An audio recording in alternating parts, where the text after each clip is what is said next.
Ada ibu-ibu, nenek membawa cucu ke masjid, sedangkan cucunya itu meribut, dibiarkannya lari-lari, mengganggu konsentrasi kita sholat atau dengan ceramah. Saya balik ke Pekanbaru ini 2008, sekarang sudah 2025, belum pernah sekalipun marah karena anak menjerit lari-lari, belum pernah sekali. Kenapa Ustaz tak pernah marah? Karena budak itulah nanti yang akan meramaikan masjid. Kalau kita marah ke budak-budak kecil, siapa yang akan sembahyang ke anak jahil? Ada masjid itu kadang tak ada suara anak-anak, sepi, atuk-atuk semua. Patutlah tak ada ribut, batuk aja isinya. Cuman kadang kan tak semua emosinya bisa stabil macam Ustaz Somad. Makanya win-win solution, jalan tengah, macam yang dibuat di Masjid Agung An-Nur. Dulu Masjid Agung namanya, sekarang berubah Masjid Raya. Yang level provinsi Masjid Raya, yang level kabupaten kota Masjid Agung. Dulu Masjid Agung An-Nur itu, saya kan rutin jadwal di situ.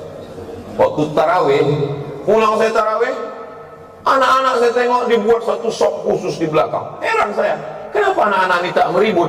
Rupanya ada satu petugas pakai baju hijau, membawa rotan sebesar ini. Dia tak sholat, dia khusus mengawas. Pas saya jumpa, mungut aja. Pas saya tengok gini, senyum dia. Ustaz, saya bilang, mau kau bantai anak-anak?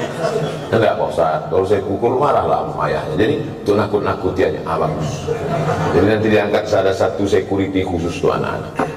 Jangan anak diletakkan di celah. Letakkan celah. Pertama, anak ini memutus sok, kecuali anak saya. Anak saya tak mengutus sok. Kenapa? Karena ujung senapan angin sudah dipotong. Karena di dalam itu ada najis. Yang kedua, kenapa anak ini diletak di samping? Anak ini belum mumayyiz. Bagaimana cara membedakan udah mumayyiz sama belum? Kalau dia meribut, kita gini kan, itu udah mumayyiz.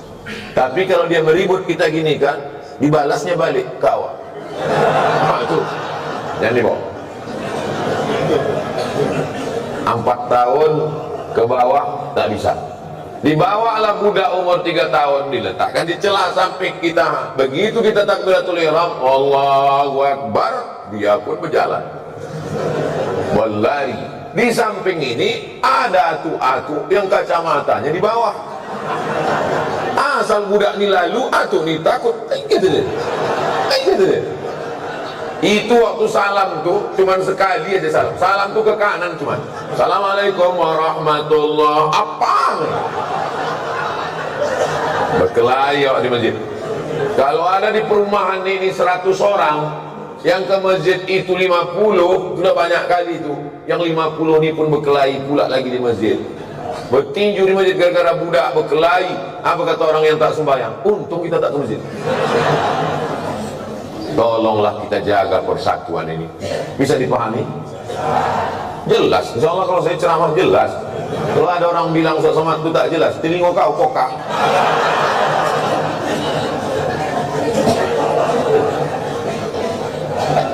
Bolehkah membaca Yasin di pemakaman Pak Ustaz?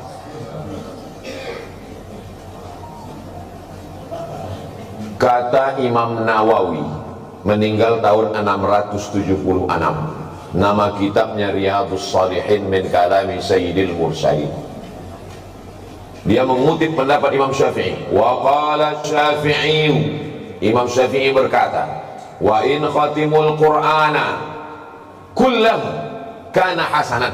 Seelok-eloknya, sarancak-rancaknya dikhatamkan sakhatam Quran, bukan surat ya, sakhatam Quran.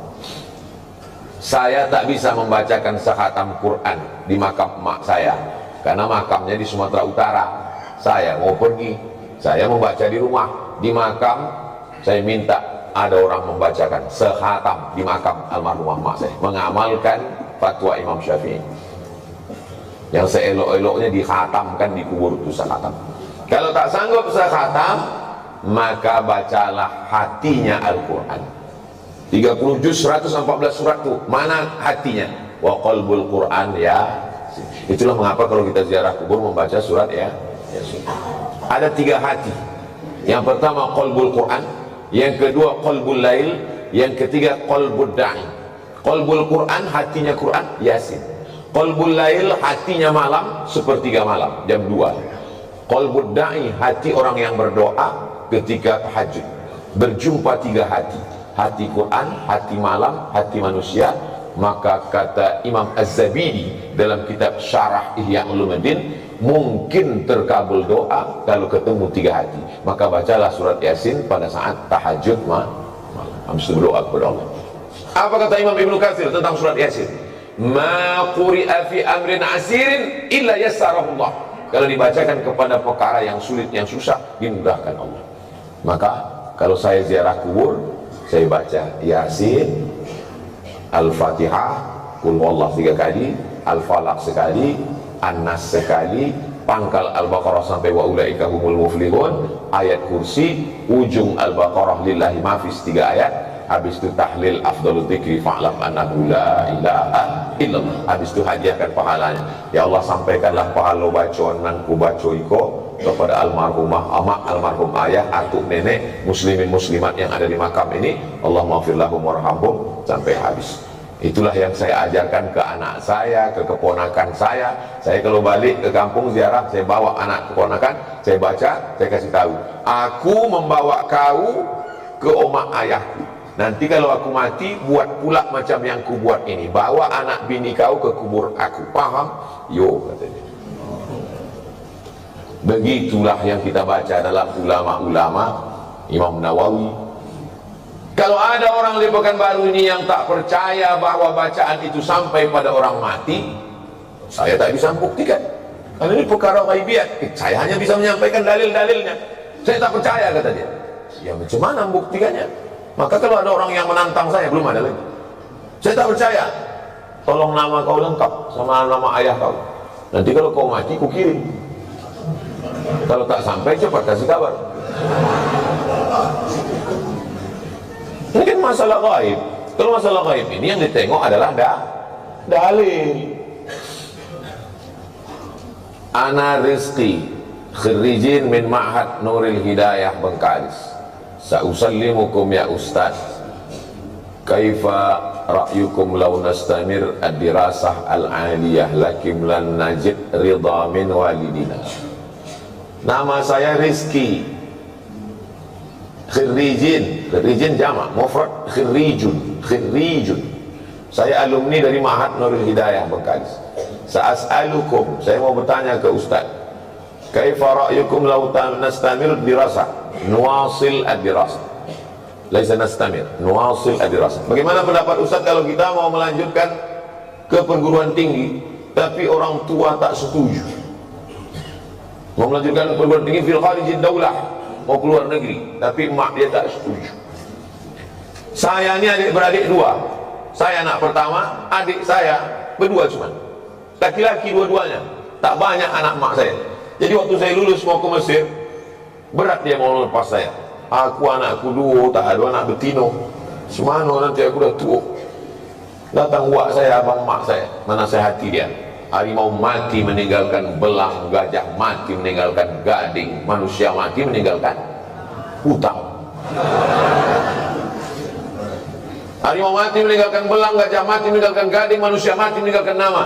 Kalau kau tahan somat ini di celah ketiak, beginilah cuma dia. Tapi kalau kau lepaskan diri belajar, jadi orang dia, mengajar dia, mengalir pahalanya sampai hari kiamat. Betul cakap puasa itu. Sampai hari ini di mana aja saya tausiah, pahalanya mengalir ke makam almarhumah emak saya. Maka ibu-ibu yang sayang ke anak, bukan kalian siapkan anak dalam kelambu, bukan kalian suati, lepaskan dia sejauh mata memandang. 4 tahun aku tak balik. Kenapa tak balik? Ongkos mahal. Sampai terpikir juga di kepala, jangan-jangan aku anak angkat, anak adopsi, balik. Sampai akhirnya 2017 saya daftar S3 ke Sudan. Waktu itu umur mak saya sudah 70 tahun. Saya suruh Muhammadiyah. Saya bilang, "Ma, saya mau mencoba dia, kuat tak dia?" Mak sekarang sudah 70, di rumah ini sendiri. Aku mau S3 ke Sudan. Nanti kalau S3 ini 2 tahun aku di Sudan tak balik-balik. Apa kata dia? Pergi kau ke Sudan sampai doktor bawa kau balik. Kalau aku mati, matilah, yang penting mengalir pahalanya. 70 tahun umur mak saya. Sampaikan video ini ke mak kau. Kalau tak mau juga dia nerima, tahu maaf balik. Ibu kalau sayang sama anak, lepaskan dia sejauh mata mandang. Nanti dia akan balik pulang. Setelah saya punya anak, baru saya tanya, mak, berat rupanya berpisah sama anak. Oh iya, macam mana mak dulu bisa berpisah sama aku 4 tahun? Asal udah dekat bulan puasa, air rayo, ku carilah budak-budak yang hitam macam kau. Ku bolikan baju, ku undang ke rumah, ku kasih makan. Hilang rinduku ke kamu. Begitu rupanya caranya. Kadang-kadang seorang mencuci di dapur, ku dengar suara kau main bau. Oh mak, bukan tanggung melepaskan anak. Sedang mencuci, didengarnya suara saya itu memanggil. Jadi ibu, lepaskanlah anak sejauh mata pandang. Biarkan dia belajar jauh. Nanti dia akan balik berbakti kepada ibu, insyaAllah. Disenangkannya hati. Dan kalian yang kuliah juga cita-cita tak usah banyak-banyak. Cita-cita satu aja, untuk menyenangkan orang tua. Saya dulu tak tahu mau jadi apa. Tak terpikir saya akan tabligh akbar, tak ada. Yang saya fokus adalah aku mesti kuliah S1, S2, S3. Nanti kalau sudah dapat tu ijazah 3, aku bawa ijazah ni ke Malaysia. Aku mau jadi dosen. Sesudah aku dapat duit, akan ku senangkan oma ayah. Itu cuma, tak banyak, tak ada. Maka tak pernah saya berdoa lebih, karena semua yang dikasih Allah lebih dari yang saya minta. Saya minta cuma S1, S2, S3, dikasihnya saya profesor. Saya cuma mau minta jadi dosen di Malaysia. Sekarang di mana aja saya bisa mengajar. Diminta di Universitas Sabah, diminta di Universitas Malaysia. Saya bilang, rektor, saya tak sanggup untuk mengajar per semester, saya mesti keliling. Saya datang 6 bulan sekali ya, 6 bulan sekali pun jadilah Pak Ustaz. Jadi setiap 6 bulan sekali saya datang kuliah. Bahagiakan orang tua. Lepaskan anakmu, wahai bapak ibu. Sejauh mata mandang di hari petang dia akan pulang. Dia tahu di mana letak sarang. Mati kalian, mengalir amal jariahnya, insyaallah. Walaupun nampaknya jawabannya untuk mak ayah dia, tapi video ini ditonton oleh ayah-ayah, mak-mak yang akan melepas anak. Karena pulang kami dari sini nanti, kami akan melepas 50 anak Riau yang akan berangkat ke Al-Azhar Kairo, Mesir. Seminggu yang lalu saya di Makassar, melepas 50 anak Makassar yang akan berangkat ke Mesir. Orang tuanya saya nasihati, anak-anaknya juga saya nasihati, supaya orang tua melepas anak. Karena kalau kita tahan anak kita ini, siapa yang akan melanjutkan dakwah ini? Saya tak mau anak saya sekolah agama nanti kurus macam Ustaz Somad. Saya ini kurus bukan tak makan. Kalau ada pejabat-pejabat itu dapat ikan yang paling mahal, namanya ikan Napoleon, 1 juta harga ikan. Ada bupati, ada kapolres, ada dandim, ada kepala dinas. Yang pertama kali menyuap ikan 1 juta itu siapa? Abdul Somad. Apa kata orang itu? Silakan Pak Ustaz. Dikasihlah ketam kepiting sebesar piring besar, disingkil. Bupati tak berani makan, tentara gagah dan dim tak berani makan ketam. Polisi berseragam berpistol tak berani makan ketam. Tak kalian makan Pak, kolesterol Pak Ustaz. Saya makan ketam tuh habis hidup saya sampai sekarang. Berani Ustaz makan, baca doanya Pak. Apa doanya? Bismillahirrahmanirrahim, la yadurru ma'asmihi syai'un fil ardi wala fis sama. Ku sebut nama Allah, tak ada yang bisa memudaratkan baik di bumi maupun di langit. Nanti kalau saya sakit Pak Ustaz, aku tak tanggung jawab.